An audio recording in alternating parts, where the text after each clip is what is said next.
Give thanks and praise. Big love and respect, dissidents. So glad you've come back.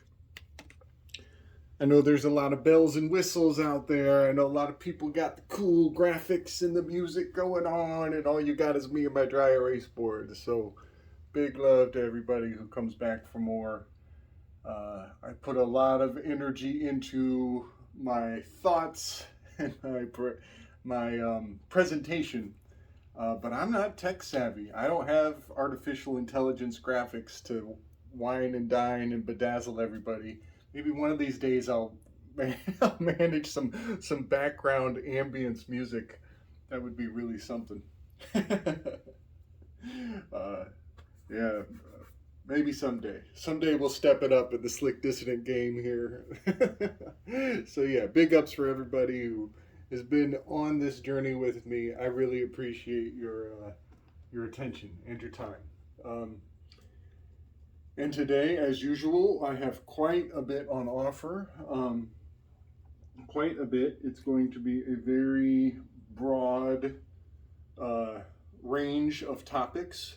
I really am focusing on this the boat, the body, the Buddha, the balanced, the top trine of the Enneagram, the 8, the 9, and the 1.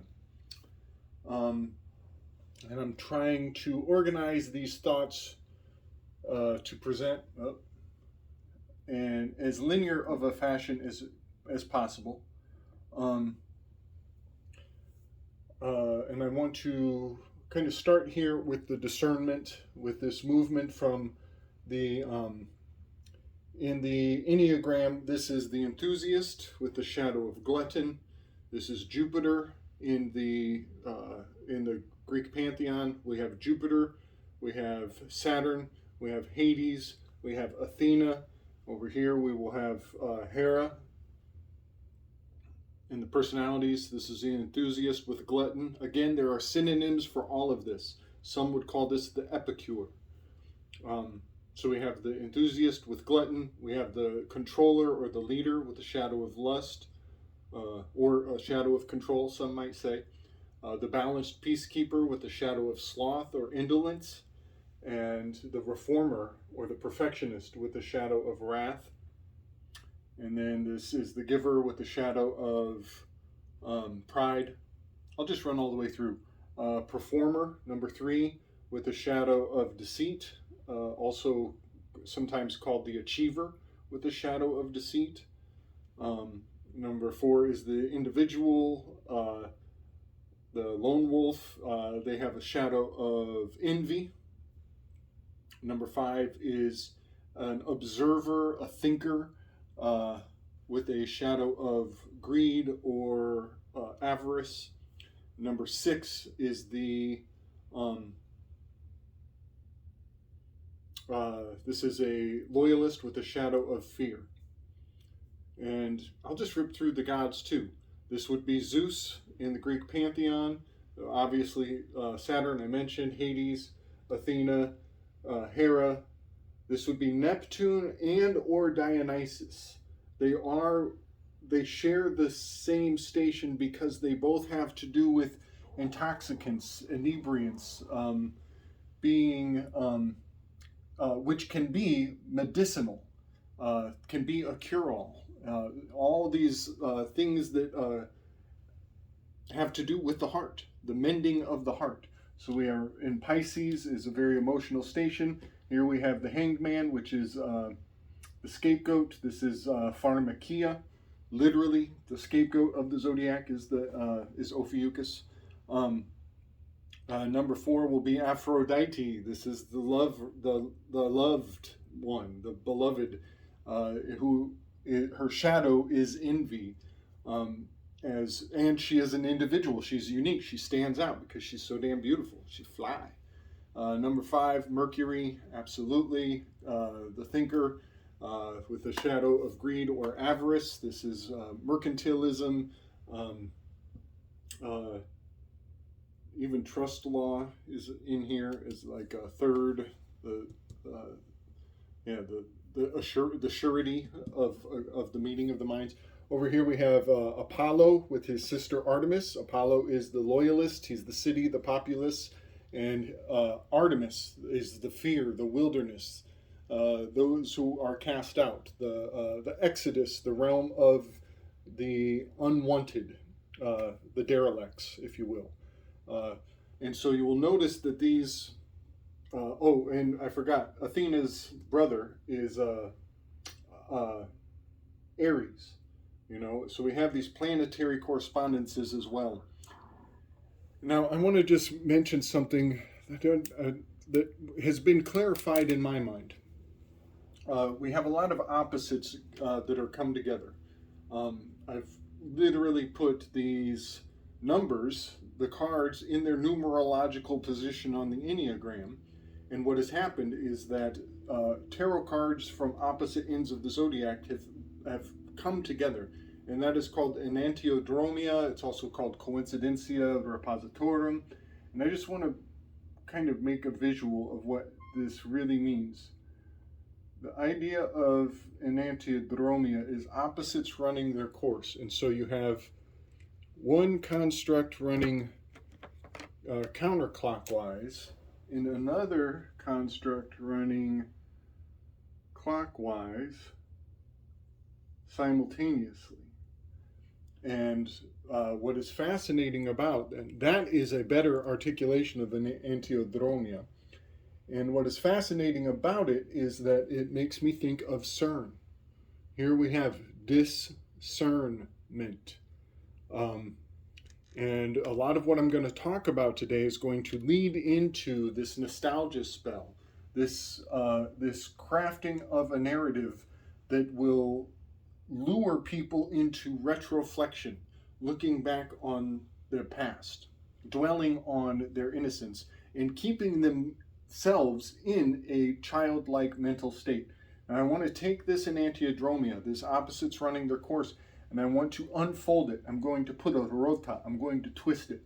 And I want you to see that if we put one going this direction, the other one will be going the other direction, and we end up with the analema.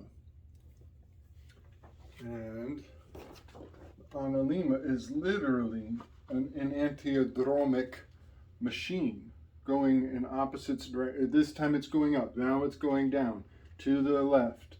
Here it's going down, and now it's going up and moving to the and now it's going to the right. Now it's going to the left and up, to the right, to the left, to the up, to the right, to the left, to the up, to the right. So even the analema in and of itself is an enantiodromia, opposites running their course. And that's what's kind of fascinating about, I do a lot of work on just the linear clockwise energies of the zodiac, but on a deeper level, on an occult level, 8 on high, a tall 8. This is the highest 8 in the heavens. This is the true rotas that dances and twists and turns in ways that are unexpected and make for a marvelous cipher. And ultimately, I'm going to come back to a fascinating revelation I've had around this analema shape, and the idea of reading in two directions and always being on the move and anticipating the flow of time in a very fascinating way. Something really neat has come to my mind. I'm looking forward to sharing it tonight. So let's go back to the number 7, which is Voltaire, which is Socrates, which is Lando Calrissian, Billy D. Williams, which is Barack Obama. This is a storm god. The lightning bolt. This is Barack. Barack literally means lightning bolt. The Tower card is Pegasus. It is it's stationed in Aquarius. And it's huge. It's a gigantic bridge. It goes all the way from Aquarius almost into Taurus, almost. And so it is, in its own right, it is a tower. But I want to move from this glutton, this enthusiast, this Socrates. He's a glutton. He's always asking questions. I want to move across this position of discernment.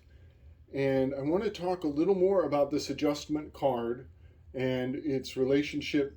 My last installation, we talked about Voltaire and his antagonism with Jean-Jacques Rousseau, the moral tarantula. This tarantula image on this card is powerfully correspondent with Jean-Jacques Rousseau's entire philosophy, as he believed that everywhere man is free, man is born free, yet everywhere he goes he is in chains. That is one of the opening lines to Jean-Jacques Rousseau's writing. And this character is clearly in chains, this adjustment card. And what's kind of fascinating to me is that this switch up that Crowley did with the Thoth deck, where he changed the adjustment card, should be card number 11, which is now 8, which is now the Leo card. And then, so he switched the numbers on this. So this has the number 8 on it, and this has the number 11 on it. So there's something really weird on the 8 times 11 is the 88 of hate of the vitriol of the 88 constellations of the sky. This is the resentment that makes the world go round. You know, we sublimate our frustration to keep things moving in the world. Now, what is really trippy here is the modern day reflections of this. This is Boba Fett in Star Wars, and this is Darth Vader. But in a strange way, there's a scene with Princess Leia where she strangles Jabba the Hutt. And when she's strangling Jabba the Hutt, she's also embodying this lust card in a really far out way. Princess Leia is generally number 3, achiever, performer, shadow of deceit, but she has to play other roles. And each one of the characters through Star Wars, they actually go through dynamic shifts where, you know, Han Solo's number 4, he ends up playing the Hanged Man eventually when he goes into Carbonite. But Princess Leia, at one point, she's strangling Jabba the Hutt, this mafioso, this controller, a leader, and in that moment, she's literally playing out this lust card. Modern day world stage, this is Jeffrey Epstein is the moral tarantula of today, which I know that's crazy, but Boba Fett was generating a breakaway civilization. He was, we're told, this is all mythology. I do not believe these things are true, but the mythology is valuable. The mythology is what will live on for generations. It's the story we will tell the children because it has staying power. All right. Jeffrey Epstein, he's inseminating pregnancy farms. He's basically generating clones of himself. That is absolutely what Boba Fett's father was doing. That's what the whole family lineage was all about. He is the only pureblood of all of the Stormtrooper clones. So he is like the alpha. He's the genuine article. All the other ones are copies of him. So the Jeffrey Epstein correspondence here is a trip. And this is Ghislaine Maxwell. And we have the red cord, the strangulation red cord going on. If you read the Jesuit handbook, you will know that the strangulation cord is part of the Jesuit oath. All right, give thanks and praise. Got a little addendum to my flow here. This is a post-production epiphany of something I'm trying to say. So I'm just going to edit this in. It has to do with the second half of the Jean-Jacques Rousseau quote. Men are born free, yet everywhere are in chains. Yet those who would presume to be the masters are in fact greater slaves themselves. That is what I'm trying to say here. And that is what the Jeffrey Epstein tie-in to Jean-Jacques Rousseau is all about. That the people who think they're at the top, people who think they can get away with everything, they end up on this flight log list, and then they get tied up in a web of intrigue, of political intrigue and turmoil. Again, I want to be clear. Theater, all theater. This is the world is the global stage. These are the seats of the onlookers. This is the internal realm, the feeling and the think. Up here is the stage. This is the do. This is the act. This is literally all theater. And so when you come into the stage, when you enter the stage, when you're brought in on the spotlight, you are more of a slave than anybody there. You have to answer to all of the decorum required to perform your role on the grand stage of the theater, in this external realm of the body, of the do, of the act. That is my point. So, Jeffrey Epstein is like, very much like stage left, coming in to the scene. And everybody who is highlighted by the topic of Jeffrey Epstein is in fact slaves themselves. All those people sitting in those seats, pressing buttons, calling shots, they are slaves beyond imagining. All the people who are running all the prisons, all the people down in Guantanamo Bay who think they're a guard, who are terrorizing and torturing the people to get information, all of those people in charge are actually slaves. They are more mind control slaves than anybody will ever see commit a horrible atrocity or do any kind of mass killing event. They are actors on a stage. They are the slaves themselves. And that is what the Jeffrey Epstein spell ties into Jean-Jacques Rousseau, all that I'm trying to say. So, just wanted to clarify that. The second half of that quote is very revealing, that in fact the people running these prisons, the people who are politicians, they are the slaves because they are the ones in the acting role. They are presuming to be the ones who do, who get the things done. And we put ourselves in a passive position. Also, I want to say, I noticed something in my editing. Gizlion is looking at the observer. She's literally looking at the number 5, the observer. This is the thinker. This is Agathon. This is Alcibiades moving into the symposium. She's breaking the fourth wall. She's literally eyeballing the observer, who is the art card. I'm not saying this is a grand design. I'm saying this is a fascinating psychological effect, that she broke the fourth wall to look at the observer, the messenger, the press, the media, the person who's going to tell you the story of her sitting on this justice hot seat. And so you can channel your vitriol, your hate, your resentment. She's literally a vessel or a receptacle in the craziest freaking way. And then, just for extra credit, while I'm ranting and pontificating, is this fucking Stephen Hawking's? Come on, folks, give it up. This is Stephen Hawking's. The chariot card is Stephen Hawking.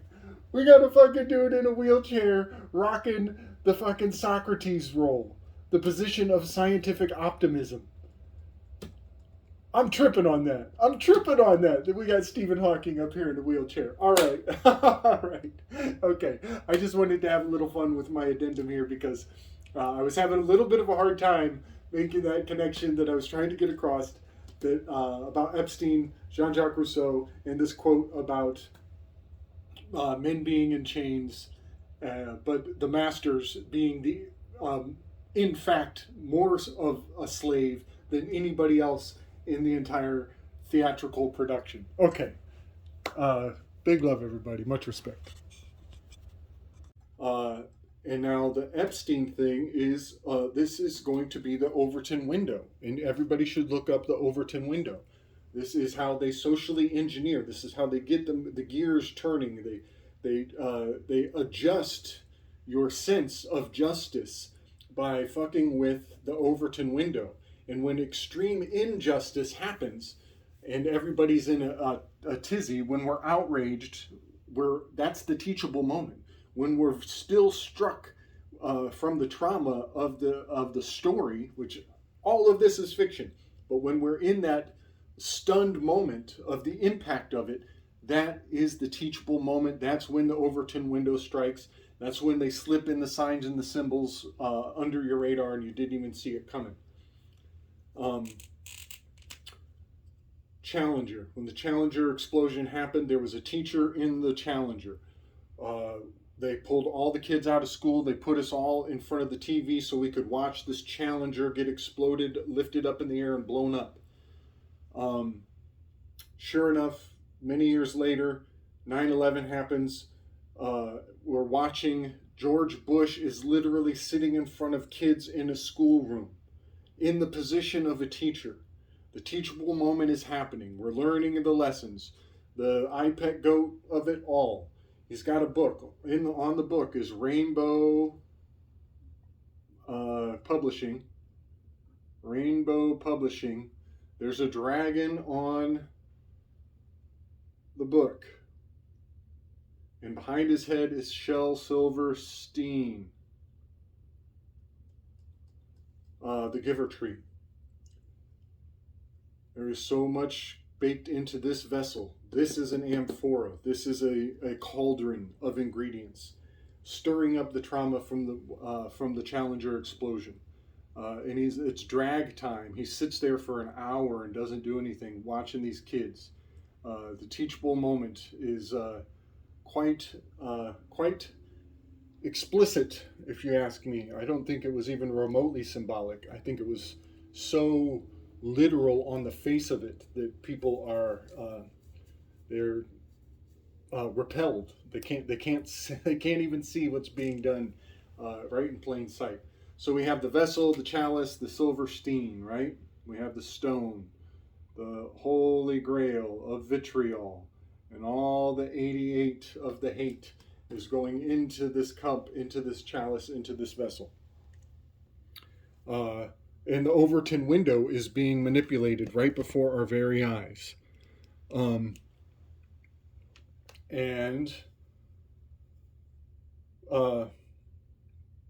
Something really crazy is going on around Alcibiades here. Alcibiades comes into the symposium. He's drunk. He has the cup. He's imbibed. He's taken in the holy sacrament. He has partaken of it, and he's the party crasher. He's the challenger. He's the lusty one. He's going to come in and profess his love, and he's going to outdo everybody's philosophical presentation on what love is. He's going to literally be imbued with the spirit of love. He's going to take it in. He's going to fill his cup with love, and he's going to act it out through his muse of Terpsichore, the dance. Something so fascinating has come across my radar. Alcibiades had a play written about him by Aristophanes. The play is lost to time. We only hear rumors of it today. It's literally called Triphallus. Means three peckers. Triphallus. I'm sure I'm spelling that wrong. But in the play, Alcibiades is being depicted as having three dongs. And I'm sure this was amazing press for Alcibiades' love life.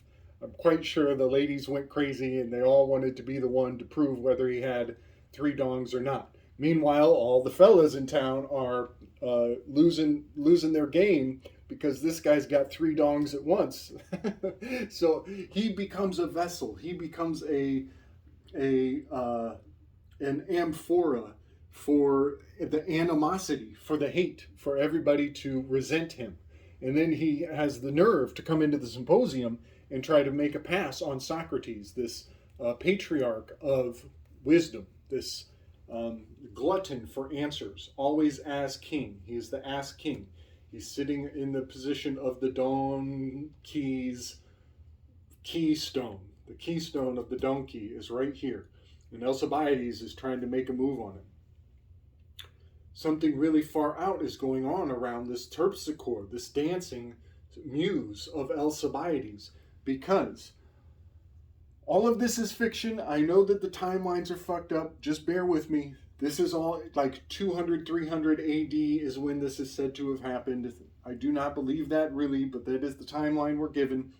It's about 500, 600 years later, where in Rome, there's another incarnation of Alcibiades. It is an emperor who people would tell you today that he is the cross-dressing emperor. He's like the fucking Dennis Rodman of emperors. And his name is Elagabalus. He has many names. He has like 18 names. I'll flash them up. And one of his many titles that he gives himself is Heliogabalus. Now, there's something about the name change as well. I want to say that there's something very mystical about name changes and this transmutation of the Holy Grail and this sacred stone of the Kaaba stone. There's something about transmutation and gender bending that is implicit around this Alcibiades, Heliogabalus, and this terpsichore, because Heliogabalus was literally renowned for his sacred dance. And this is blowing my mind, that there's yet again this dancing component to this mockery, to this spell of conflagration of the animosity, of filling the cup full of the vitriol of the masses. This Heliogabalus is literally channeling people's resentment into a single cup. So that he can go through a fall. So he becomes the fall guy. Because Heliogabalus, he actually gets deposed. He tries to influence Alexander the Great when he's young. Alexander's mama won't let him. Keeps him away from Heliogabalus because he's this crazy Dennis Rodman Dionysian drunken spirit. Spirit of Dionysus. He's spearing the number 3 position. The 7-8-3, and he's gone wild. He's completely off his rocker, and people are losing their shit, and they can't stop talking about him. So this lusty challenger leader becomes a vessel of animosity, and inevitably he will go through a sacrificial fall, so everybody can get a sense of catharsis. Everybody gets a sense that justice has been served, and the Overton window has been moved along. And they've steered the masses' collective psychology just a little more into the agenda that was put forward by Heliogabalus as a psychological operation of the old days. Now, what's really flipping me out here, and why this is valuable, 2 parts, 2 things here I want to present. One is that the tarantula literally is one of the namesakes. His name, the word tarantula, goes back to the dancing plague. The dancing plague, terpsichore, the muse of Alcibiades is the dancing muse. The tarantula and the dancing plague are synonymous. It's the same philological word. Tarantula and terpsichore are interwoven together. There is something fascinating about this dance and the plague, and the fact that the doctors during the lockdowns were up there dancing, not doing their job. They had nurses mocking us with a Heliogabalus cup, a vessel of animosity, and everybody was pissed because they're not doing their job, and they're locking people out of the hospital, so you can't even see your loved ones. The whole thing was this fucking entire chalice, this cup, this touchstone, this transmutation of the sense of what justice is. That there were people up there dancing in mockery of us, just like the 2012 Olympics ceremony. And now what is really fascinating is that Heliogabalus's coin from his time as emperor, in a position of a leader, of a controller with a shadow of lust. His coin is literally these two cards put together. If you were able to take these cards and transpose them, if I had that kind of technical graphic ability, I would be literally putting this 7-pointed star inside of this cup. This is actually, I think it's a 10-pointed star up above. So you got the 10 and the 7 for the 17, which is the star. This is the lust star. You put them together, and it literally fuses into the backside of Heliogabalus's coin. If you were to put the star in that cup and fuse them into one image, there are 4 horses with their front hooves raised. If you look closely at this lust card, there are 4 bands to the feet of this lion, of this beast. It has multiple heads. There are 4 heads to the horseman, and it's towing a stone in the background. They say that that's the Holy Grail, the Phoenix, the holy stone of the Phoenix. Sure enough, it is in Aquarius where you will find the Phoenix constellation. You'll also find fornax. This is fornication. This is where fornication comes from. It's at the foot of the Jordan River. Now, this is a 7-pointed star. On Heliogabalus's star, it is an 8-pointed star. Challenger, lust. There's something really next level going on around the fact that this coin is correspondent with this axis. And it is proving to me that the language of astronomy has been in play for a very long time. But we're basically looking at this 180-degree relationship of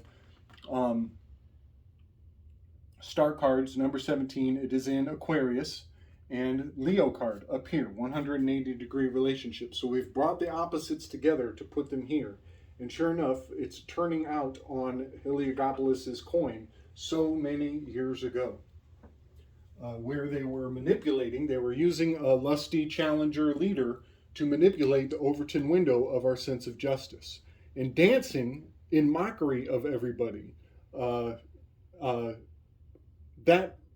far back. That is how long this equation of social engineering has been in play. Also, there's something about the plague. Voltaire complained, I think it was Voltaire. No, it might have been Rousseau. I've studied them at the same time, so I get them confused. But one of them complained about how in the English language, the word plague and the word ague were... Plague is the longer word. It has more letters and it's a single syllable.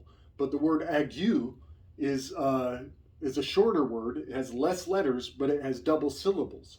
And that was a complaint that they made on the record. We know what plague means. Ague actually, I believe, means to heat up or to frustrate, to stir up your, to get your to get your blood flowing. We'll say that, to raise your temperature. And that's August. Ague, August. We're at the hottest time of the year. So there's a conflagration of the chalice as we get things simmering up to a boiling point. Okay. So yeah, this Kaaba stone, this touchstone, this cup of transmutation, this gender bending and the dancing plague of the mockery of the tarantula and the Overton window is all making so much more sense in a glance right here. And who's on the world stage in position number 8? Donald Trump. Donald Trump, right here.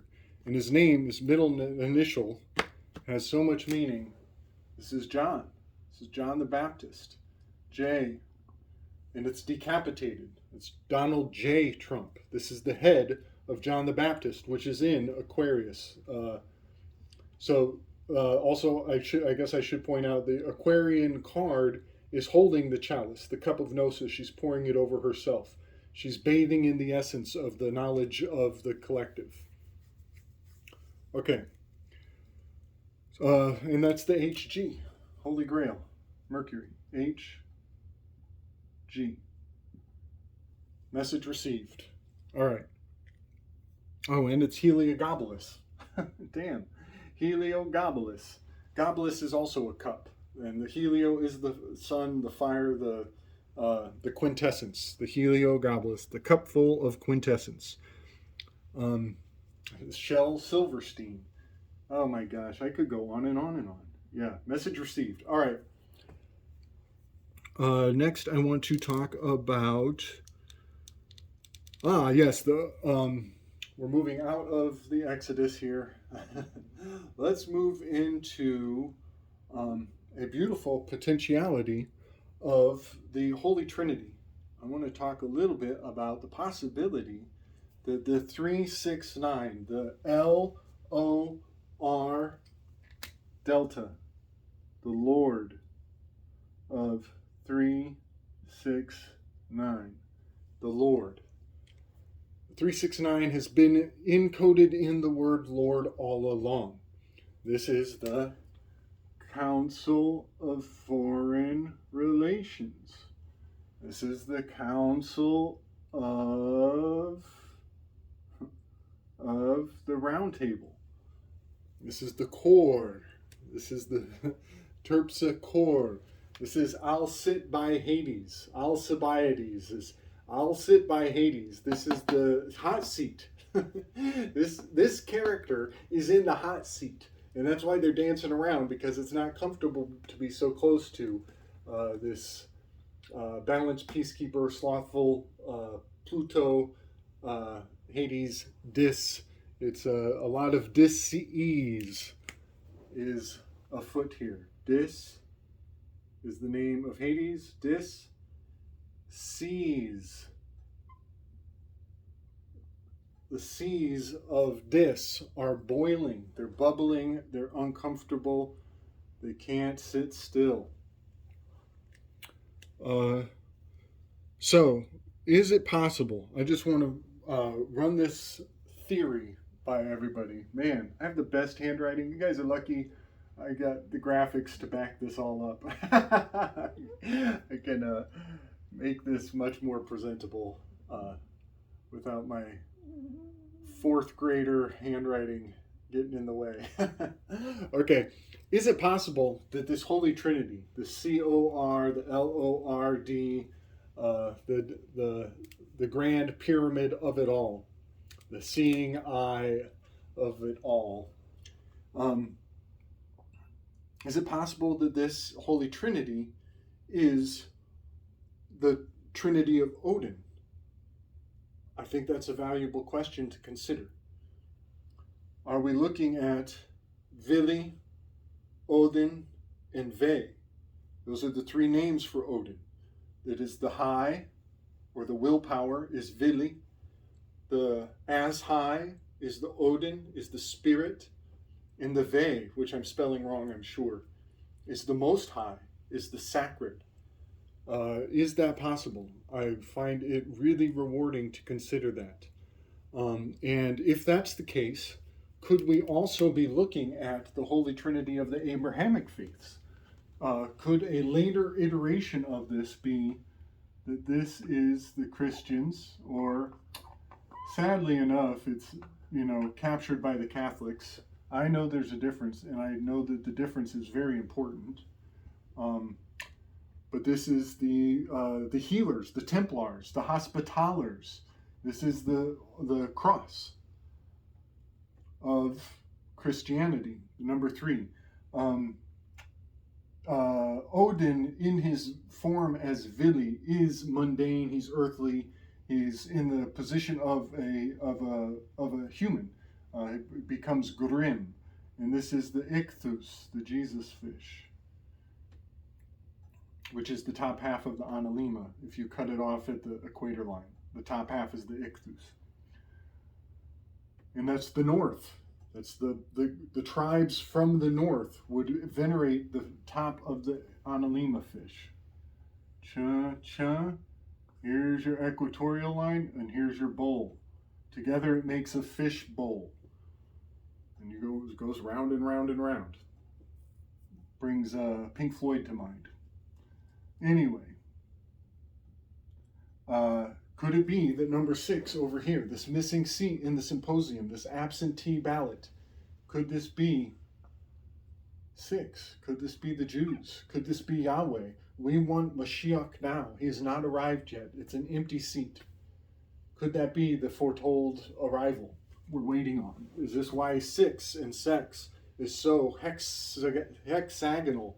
Is this why it's so taboo to even talk about this empty seat? Something to think about. And could this be the Muslims? Could this be the faith of the moon and the star? The moon star. We have the star, we have the moon. The moon star is up here. I think there's a lot to say about these possibilities. You know, this is the trident, the cipher, the Neptune, the Dionysian spirit of that which will rise again, the healer, the miraculous, medicinal salvator of humanity. There's something really fascinating about this idea. In the Nation of Islam, you cannot look upon or depict the face of Muhammad. Muhammad is forbidden. He's forbidden. This is the abode of Odin. This is the body of Buddha, the balanced one, the slothful, the peacekeeper.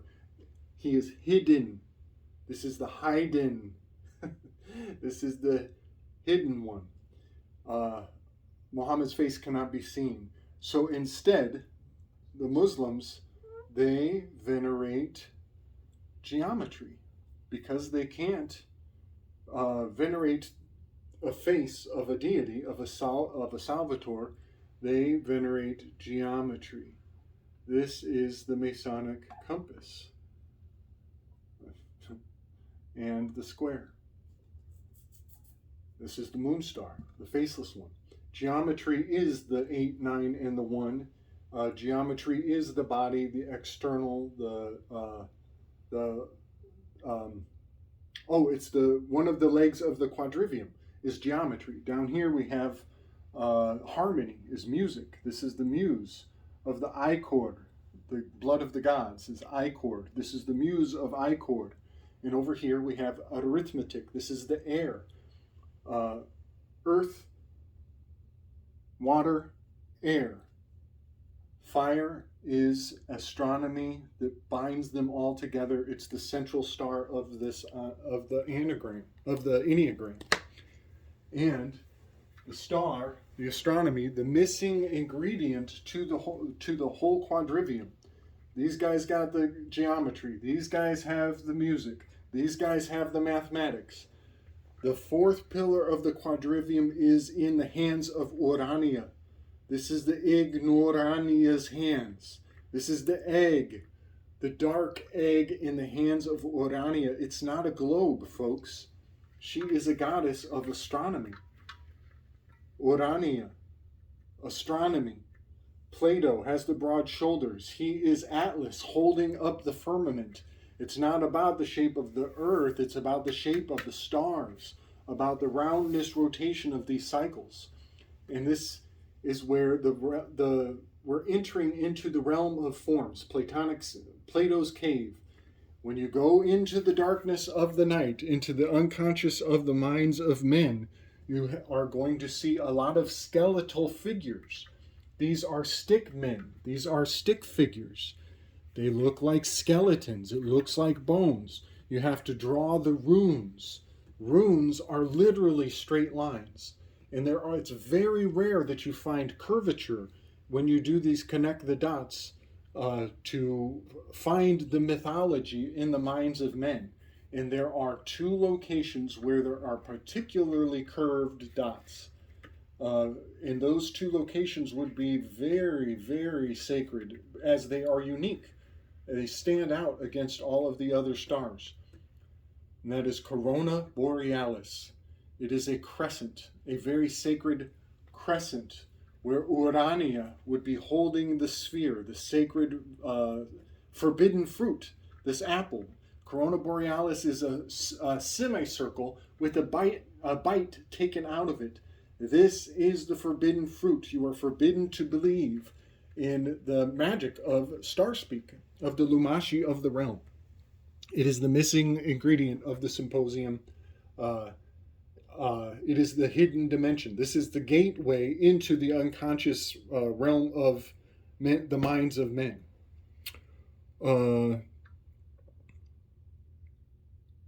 Also, let me make sure I don't miss any of the topics I wanted to touch on today.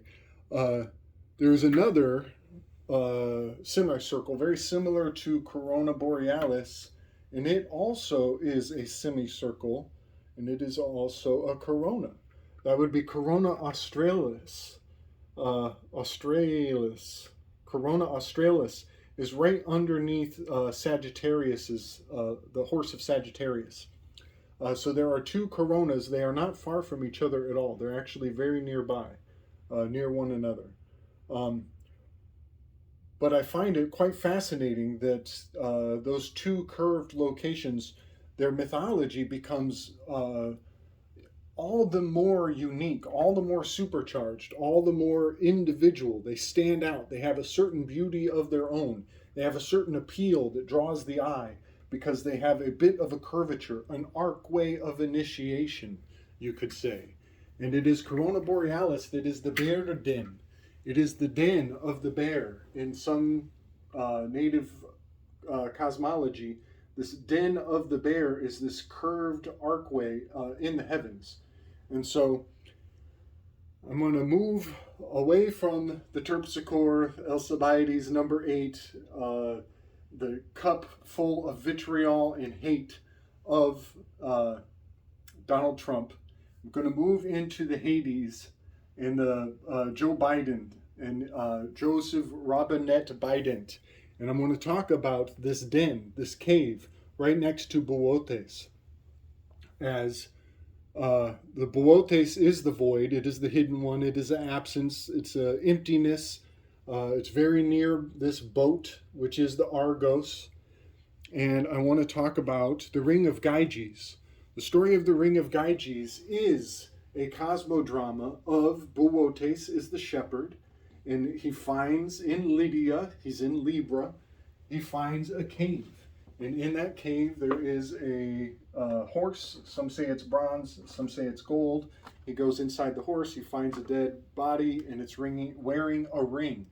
This is the Ring of Gyges, and it grants him invisibility. Boötes, the shepherd, is literally an invisibility. It's the great void in the heavens. It's right here at the equinox. We are going into the darkness. We're going into a cave. We're dropping down into the dark time of year where the nights are getting longer and the drama becomes higher. This is psychologically a very vulnerable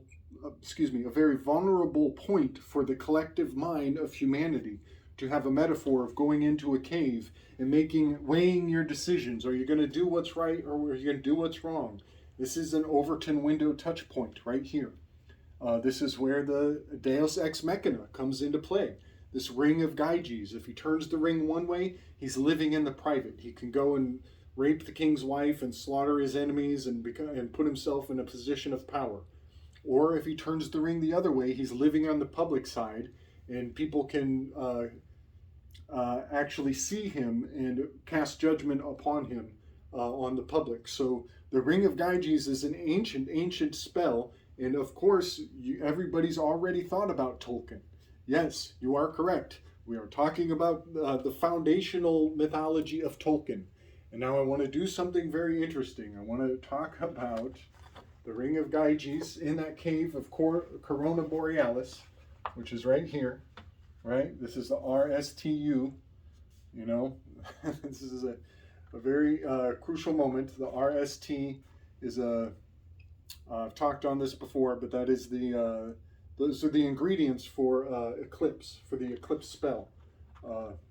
R plus S gives you 35, divided by the T, you get 18.5 is the lunar standstill cycle, RST. Moon RST standstill.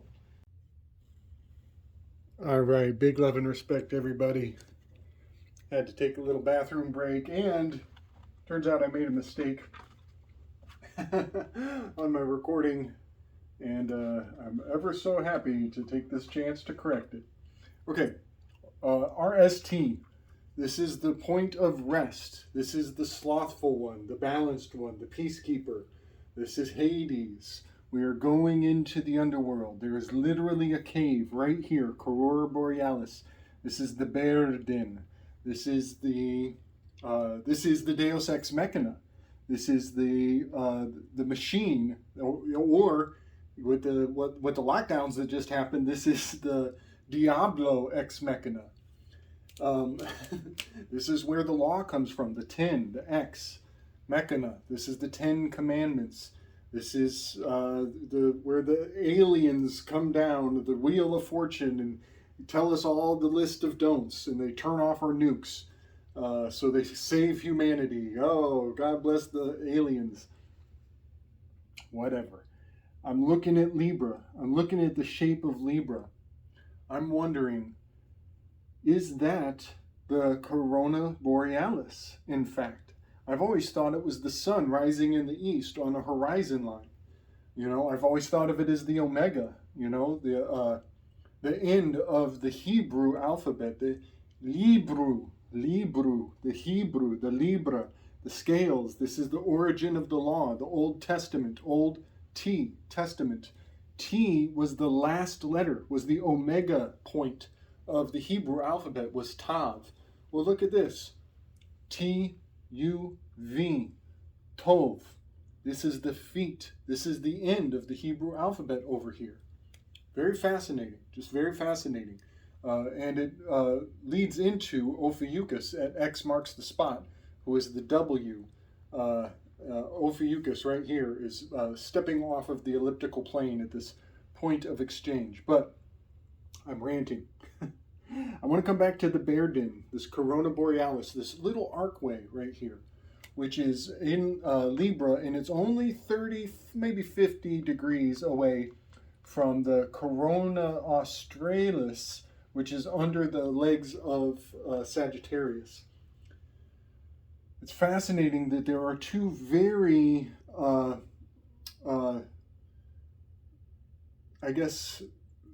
unique horseshoe shapes or crescent shapes in this field of corpses.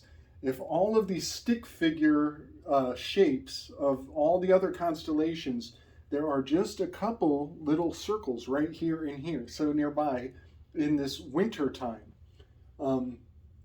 where everything is dying.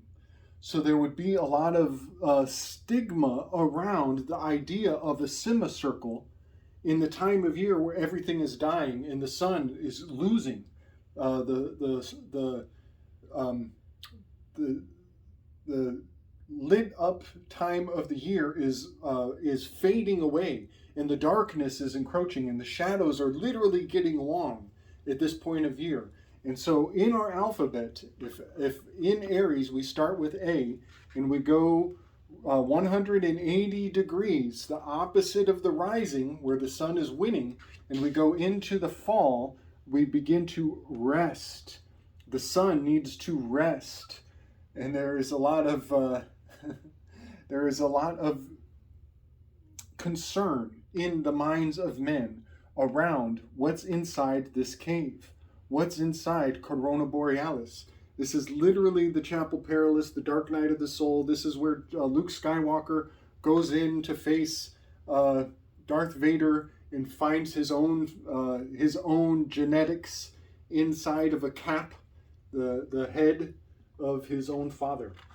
It's a very fascinating time of year. Well, that is the story of the Gyges, the Ring of Gyges, where the shepherd is Boötes, goes into a cave and finds a ring that makes him invisible. Boötes is a void, he's absence, he's not there, he's not present, he's invisibility cloak. And over time, he gets more and more addicted to the invisibility cloak as the nights get longer and longer and longer, and he has to overcome that addiction. You guys recognize this story, don't you? And then he has to stop wearing the ring and come back to the light of day in his hero's journey. This is one ring to rule them all, right? This is one ring. Encyclopedists. They were in the circle of knowledge. The encyclopedia. They were the knowers of the inner circle of knowledge. This is the tarot. Tarrot. It's a double reverse. This is the tarot, is the one ring to rule them all. And they have mastered the psychology of mankind. They know the pressure points to pull the strings of the homunculus, of the collective. And we call it entertainment, but it is very much more entrainment than it is entertainment. Now, I want to talk about this ring of Gyges mythology and the buopes in this great void, this little chasm next to the shepherd. Turns out there is a legitimate location that is a cave, and it is next to Hades, and it is in Turkey. And this is so fascinating to me, truly fascinating. I forget the name of the location. I'll try to bring up a graphic to kind of prove my words. But in Turkey, very nearby where our brother Ralph Ellis, big ups to Ralph Ellis. There's a show coming out on the Rising from the Ashes where we did the interview with Ralph Ellis, where I learned about Heliogabalus and this coin that looks just like this sacred vessel of this the Kaaba stone, this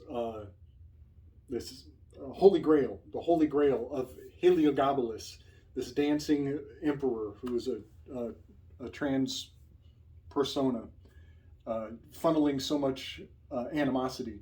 Ralph Ellis has also brought forward this location where he believes that the Christ is from, and it is Edessa, Edessa. Well, Edessa is just miles away from this temple to Hades that they found in Turkey. Turkey is turning out to be so utterly significant. I can't even get into all of the discoveries around Turkey that is making it a crucial location. I mean, absolutely crucial. But they found a temple to Hades. And in this temple to Hades, there's a rectangular chasm, an abyss, a cave, if you will, a corona borealis, a Berdin. Well, sure enough, out of this abyss, in this temple to Hades, there is a collection of dead birds and dead sacrificial animals, because when you throw these animals into this pit, there is a toxic fume that actually suffocates the animals and they die and become an offering so that people can commune with Hades and talk to their loved ones on the other side. There's actually a story of a fella, he talks to the oracles who will talk to his wife for him, and his wife gives the oracles a code that only he can unpack. It's really kind of gruesome. I won't get into the whole story, but then he learns that she's cold in Hades, so he goes and he burns some clothing for her. And by burning the clothing sacrificially, it gives her, the clothing appears in Hades, so she can be dressed appropriately and stay warm. So there's this very interesting necropolis in Turkey where people literally bring offerings to this chasm where there is toxic fumes coming out of the chasm, and they can throw offerings down so that it can have a sense of exchange. I give you this bird, now you give me my wish. This is a reading of the oracles, a reading of auguries, of a fascinating level of potential. And the reason I'm talking about it is because I do not know what it is, what the toxic fumes that come out of that location is. If anybody else can find out for me, I would love to know, because I have learned that argon, number 18 on the periodic table, argon is a noble gas. I've actually lined up many of the Enneagram numbers, the composite number 9. 1 plus 8 is 9. 7 plus 2 is 9. 6 plus 3 is 9. 5 plus 4 is 9. You run them up next to the noble gases and you get quite a few matches. You will find that argon, number 18, is a match. 1-8 lines up with the argon on the top. And sure enough, argon means sloth. It translates to laziness. It's a noble gas that does not bond well with other gases. And guess what it's used in? It's used in the electric bedazzling spark static ball from the 80s. This is a quintessential symbol of the 80s, is this orb that is illuminated from within. I don't even know what to call that thing. The electrical static ball that you touch it and the static electricity attaches to your hands. Guess what they're using? They're using argon, is the noble gas that attached to your finger. And that is from the 80s. This is Hades. Literally argon, 1-8, means slothful, means lazy.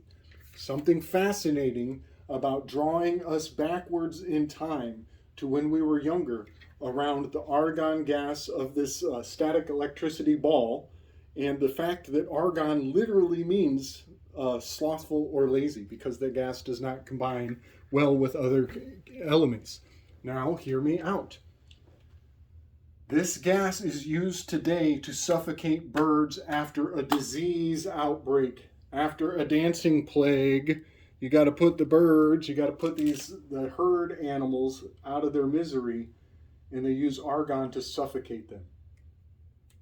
Something very fascinating going on with this calling back to the old ways, to looking back at these rituals that we participated in, and realizing their significance here today. And we are late to the joke. We're slothful. We weren't on the ball. we missed it in the moment, and it's only now that it's all gaining context. And the full spell, the width and breadth of the spell is coming into our purview. So yeah, this temple to Hades in Turkey is really something fascinating, and expect more on that in the future, because the void of Boötes is right next to a sacred entryway, a sacred archway of initiation. I'm going to need this. Archway of initiation. We are being initiated as we learn every day. We're learning something new. It's actually my favorite drug, is learning something new. I'm such a neologism junkie. I love new words. AI, Archway of Initiation. This is the new Deus Ex Machina. We're going to come back to that in a moment. So next to the, in Turkey, where there are many shepherds, in fact, it's a shepherd culture, there's this cave. Just like the anatomy of this Enneagram that we're playing out here, when we put Hades, the void, the great shepherd, this Boötes hermit, tulpa. This is a tulpa for the hermit. This is a tulpa for the slothful one, the balanced peacekeeper with the shadow of indolence. This is the tulpa. When we put it in this position, we actually are seeing a map that has a legitimate real-world correspondence in that location in Turkey. It is so fascinating to me. Now I want to talk about the pharaoh. These are this is the bident. This Corona Borealis is the bident. It's the Berdin. It is the Deus Ex Machina, the machine that they use to lock down the world, to get everybody slothful. So now you're all on your computers all the time, sitting in your chariot, thinking you're getting something done. A lot of people get paid for that. So what's amazing about this is that it is 2 lighthouses on the moon card. We're passing over Arcturus, which is the shofar, it's the great horn, initiating the lunar calendar in Eastern astrology. And we're moving across the Corona Borealis. And what is fascinating is that these 2 lighthouses, well, it's in his name, Joseph P.H. Robinet, Joseph Robinet Bident, he has the pharaohs. And this is, of course, he's a pharaoh, he's in the royal family, he's in the club. but this means lighthouse. Pharaoh, Joseph Robonet Bident. In his name, there is a lighthouse hiding, and that is right next to his net and his bident, his two implements that he uses, and the net of the 10 Commandments. So I'll bring all of these graphics forward, and you can kind of see what my mind is seeing as we roll through the zodiac and the astrology of the fourth pillar of the quadrivium, which I already talked about. We have geometry, we have harmony, and we have mathematics. And the missing pillar of the quadrivium is the star of astronomy, which is in the hands of Urania. Let's talk about Persephone, who is his company in Hades. Let's go into Hades. Let's roll up in that mofo. I'm asking myself, why in the world are there, let's make sure the light is good. Why in the world are there two Boötes in the major arcana? Why is there a Boötes here and a Boötes on here? It seems like a redundancy, and it seems like a meaningful redundancy that there would be a Boötes on the Fool and a Boötes in the Hermit. And at first I was satisfied with just pointing out that this is not your Rider-Waite Fool card. The Rider-Waite Fool card is in Orion. He's climbing the mountains. He's looking skyward. He's on the rise. This Fool card in the Thoth deck is in the fall, literally falling backwards. It's a totally different nature of the fall. He's got the lion on his leg. Why would there be a Boötes here and a Boötes here? As we're having a double signifier of Virgo here. And I think I've discovered why. I think I've learned why there's two Boötes right here. And in fact, if you look very closely, you'll see that this butterfly, which is Psyche in Greek mythology, that is the Psyche, is the butterfly. She is the soul. She's the soul of man. Why is there a butterfly at the neck of Boötes? And what is that signifying? That soul of man at the top of the crown of Boötes. And what I've discovered is that there is something called the meteor shower calendar. And every year there is a fascinating dynamic playing out in the cycles of the meteor showers as the sun is tracing the figure 8 in the heavens. As it is tracing in the daylight a certain path, a certain course, at night there will be inevitable corresponding responses that are like a flash cycle that happen like a program, that is running like a program in our mind. I'm not saying we're in a simulation. I'm saying that the simulation is based on what is in reality. The simulation is emulating what is real. And that what is real is that when the sun comes up every year, when Persephone is in the field, she's picking a flower. I'm pretty sure it's a 5-petaled flower, which is a Venus symbol. When she's picking that flower, I think it's a lily, but I'm not sure, she gets swept away by Hades. He comes and he snatches her up and drags her into the underworld. Sure enough, the meteor shower cycle every year is at 627. There is a Boötes meteor shower. It's called the Boötids. The Boötid meteor shower will spark off at night. So on 627, when the sun is at its pinnacle and going through its dropping down, this is the chariot of Hades dragging Persephone down with him.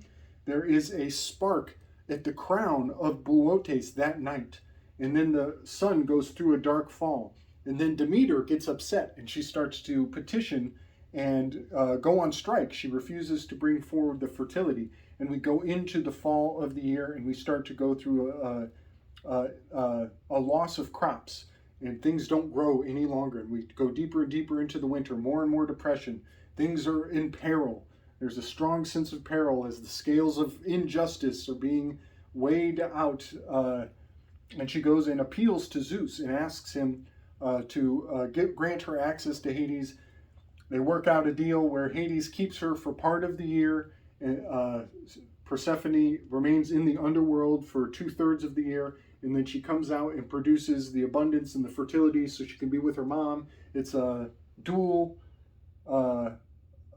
guardianship. She's in dual guardianship, split custody between Hades and Demeter. Well, sure enough, down here, when Demeter is at her lowest, there is another Boeted meteor shower. There are two Boeted meteor showers, one at the crown, one at the feet. This is the Malkuth, this is the Keter. This is the MK. Malkuth is basically MK Ultra. It's like one letter off from MK Ultra. This is the Keter, this is the crown. 2 times a year, the Boeted meteor showers go off. And guess where the Boeted meteor showers are located? They're located where the bow tie, where you would wear a bow tie around your neck if you're wearing the uniform of a gentleman, the giant tall man of the Analima of the heavens. And what's fascinating is how many people wear that uniform but are probably not initiated.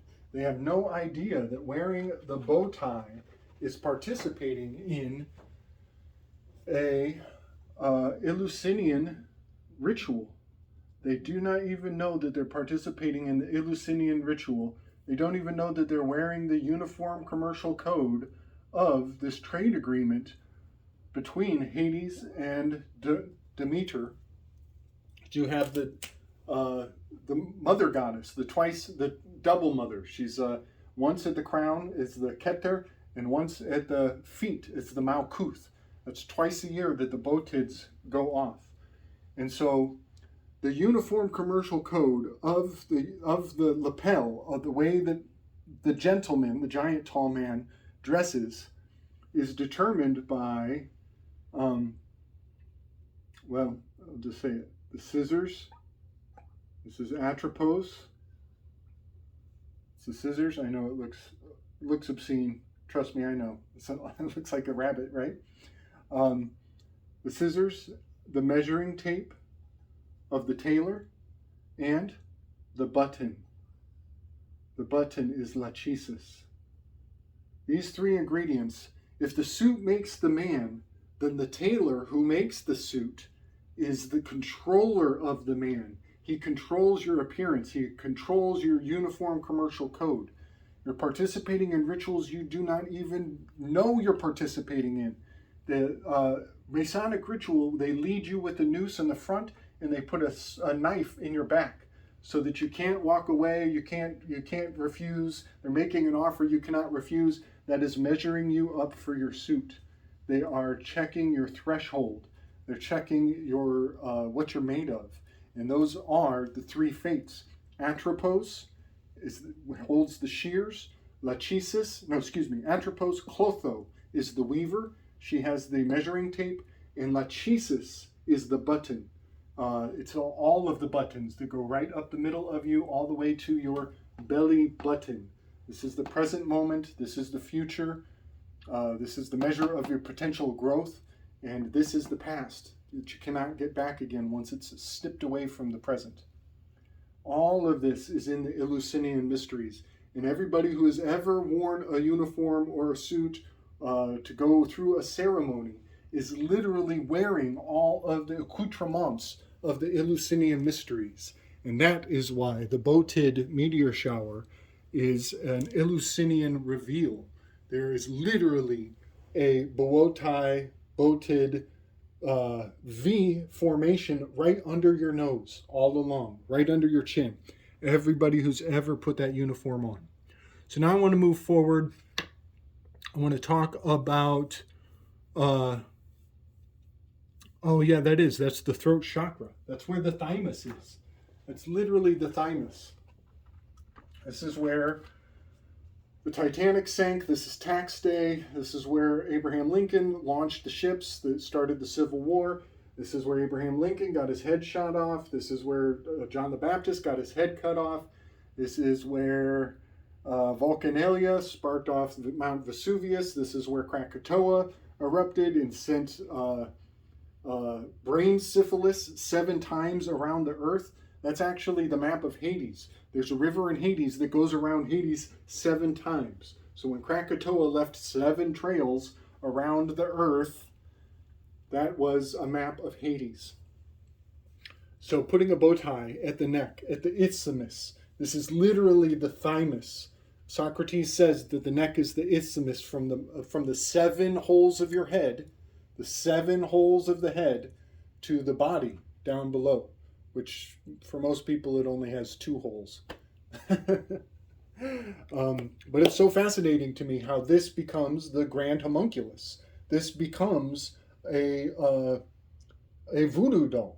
You know, they tighten that string around our neck, and the value of our money comes and goes as the dogs of war, DOW, the dogs of war. That's the Dow Jones, as they see fit. And the hunt is on, folks. The hunt is on, always has been. Not much has really changed. So I want to talk one last thing about the something that Chris and I went over in the King of Cups episode that's coming out. We're talking about this nostalgia spell and how the mandala effect is designed to generate an anxiety about the past, a sense that we've been doing it wrong all along. And not only that, but they've got CERN running this Enantiodromia spell, going backwards in time and changing our history, and fueling this sense of infantilizing our mind. Infantilizing, that's such a hard word. Drawing us backwards to the past so that we are fearful of the future. So we're not even looking at where things are going. And it's steering us towards AI, artificial intelligence. This is the 1 and the 9. AI. This is the JR. This is also Kennedy Jr. Kennedy Jr. is on the horizon. He's a speaker. He's the voice. He is the vox of the next president, the next presidential persona. But he's not going to do it alone. He's going to have Tulsi. Tulsi is coming with him. I think Tulsi's going to sit. She's going to be the presidentess, and he will be the vox president. He will be second seat to her. I think she's going to take the steering wheel. And it's fascinating to me that it's mapping out already. It's playing out already in this Enneagram project in a fascinating way. So while all the conservatives want to go backwards in time and look at how they are playing on our heartstrings, pulling this nostalgia spell, as we duke it out between the 80s and the 90s, one Saturnian return ago, 30 years back, is this 80s to the 90s turning of the age, kids wearing baggy clothes, all these things bringing us back to the good old days. Let's fuck the new normal. I want the old normal. You know, this is the nostalgia spell pulling us backwards.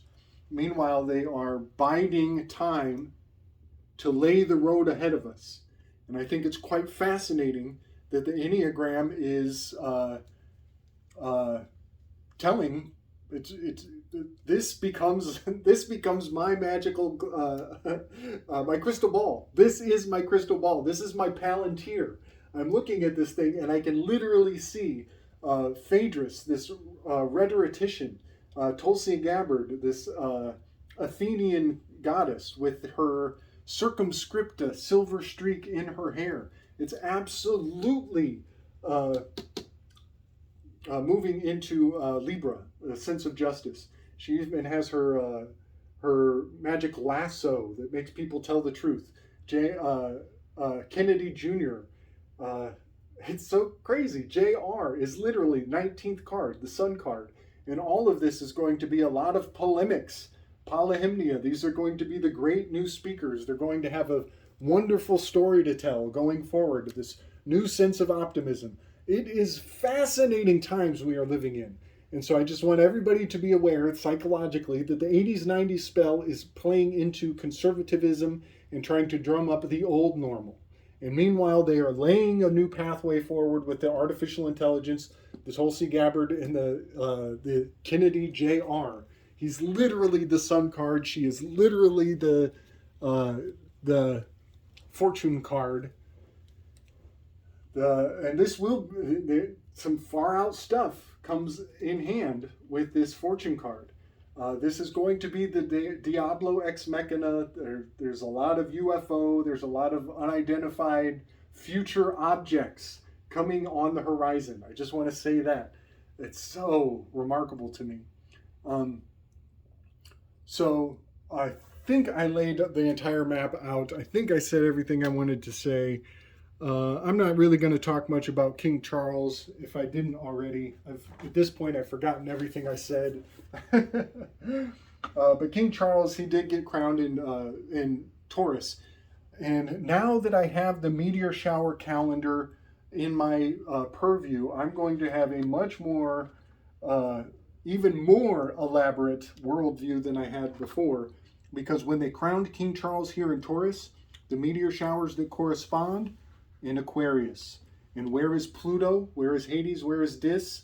Right now, it's strumming this string right between Capricorn and Aquarius. That is where the meteor shower takes place every year at the coronation of King Charles in Taurus up here. So we're going through this meteor shower that is sprinkling into this new Aquarian age as Biden's planet, which fuck that guy, fuck that one single individual. But the tulpa, the egregore that he represents, is the planet of Pluto that is moving into this station. And I want to be clear, I don't know if I said this or not. Like I said, I forget everything I've laid out. I am not giving these individuals God-like characteristics. I'm telling you that that is the power of magnification that the cinema it amplifies these personas into the center of the stage. They get so much attention that each person paying attention to them is literally paying a tithing, like a tax of their time and their energy and their concern to even follow along on this globe theater that is the world stage. So I just want to be clear about that. I'm not into politics whatsoever. But I am a little bit concerned about the psychology of the minds of man. I'm a little bit concerned when I see consistency in the system that is pulling on the mentality of the collective in a fascinating way. And then I'll say one last thing. This is discernment. Backwards, looking back at all the conflagration of the dancing plague of this Alcibiades that we went through from this Saturnian Donald Trump phase of the changing of the guard. This is the indolence. This is the balance, the peacekeeper one. And then moving forward will be this reformation, this grand reset, this number one, this perfectionist with a shadow of wrath. There's probably a war on the horizon, no doubt. I'm not telling anybody anything they don't already know. Discernment, instinct, consciousness, conscientiousness. This is what is unique about humanity. This is what they cannot even come close to emulating with all the CGI and the chat GTP. It's all wannabe. It's all wannabe simulacrum. They can't even come close to what we got down here, folks. And this is Carl Jung. Carl Jung's ring is an agathodaimon. It is Abraxas. Yes, it's Abraxas. You take Hydra, you combine it with the lion on the back side of his ring, research it deeply, look on multiple sources. The back side of the ring is the lion. You fuse it with the serpent on the front, and yes, you have Abraxas. And that collectivism of it all is this collective consciousness in between the 5 and the 4. Love, L-O-V-E, is a 54. Code, C-O-D-E, is a 54. This is the love code. This is the combining of the split of your mind between thinking, Mercury, the message, and your heart, love, Aphrodite. It all comes together right here. This is a crucial touch point. This is Hestia. This is the oldest of all of the gods. She is the oldest sister. She is at the hearth.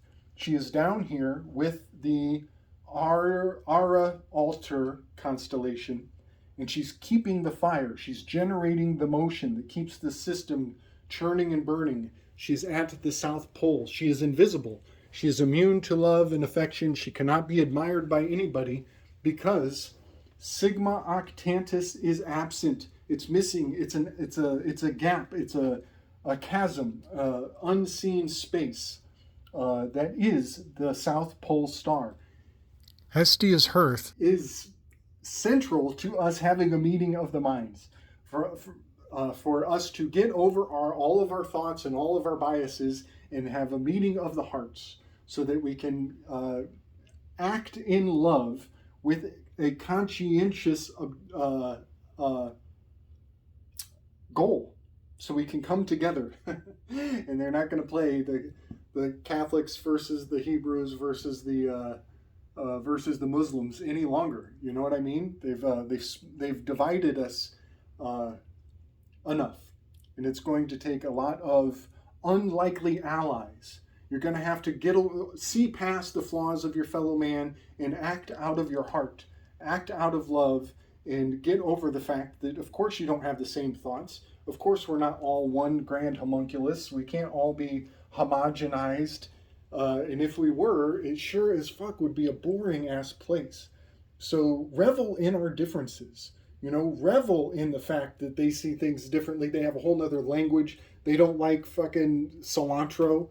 And you love cilantro. These guys love meat and you're a vegetarian. You should revel in that. That's what makes this place so fucking awesome. All right. Yeah. Give thanks and praise. And maybe someday we'll make nuance the 8th Hermetic principle. Nuance. Praise nuance. That's what I want to say. That's my message today. Praise nuance. All right. Much love and respect, everybody. Hope you're having a fabulous spring. Get those seeds growing. Go water your garden. Make sure you got plenty of food coming up for the future, because we're all going to get along as we move forward and stop looking back at the past. All right. Big love and respect.